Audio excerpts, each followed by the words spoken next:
জীৱনৰ আৰম্ভণিটো যিমানে বেয়া নহওক কিয় কিন্তু শেষটো ভাল হোৱা প্ৰয়োজন। বেয়া সময় জীৱনত এবাৰ হ'লেও অহাটো প্ৰয়োজন, কাৰণ এই বেয়া সময়তে আমি কাষৰ মানুহবোৰক চিনিব পাৰোঁ।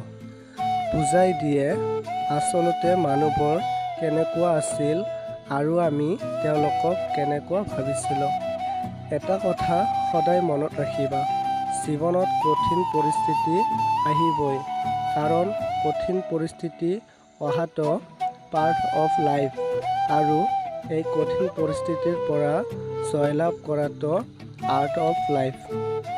হ'ব পাৰে জীৱনত আপুনি বহুবাৰ ঠগিছে, কিন্তু মনত ৰাখিব জীৱনত ঠগি যোৱাটো কোনো পাপ নহয়, কিন্তু কাৰোবাক ঠগোৱাটো বহুত ডাঙৰ পাপ।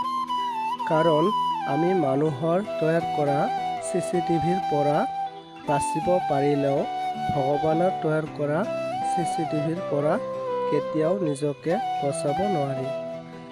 আমাৰ সমাজত এনেকুৱা বহুত মানুহ আছে যিসকলে নিজতকৈ আনৰ ওপৰত বেছি নজৰ ৰাখে।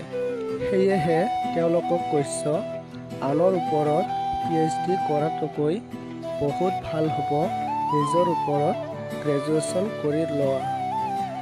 আৰু এটা কথা সদায় মনত ৰাখিবা, আপোনাৰ সময় যেতিয়া বেয়া হ'ব তেতিয়া কথা ক'ব নজনা মানুহজনেও আপোনাৰ সমালোচনা কৰিবলৈ আৰম্ভ কৰি দিব।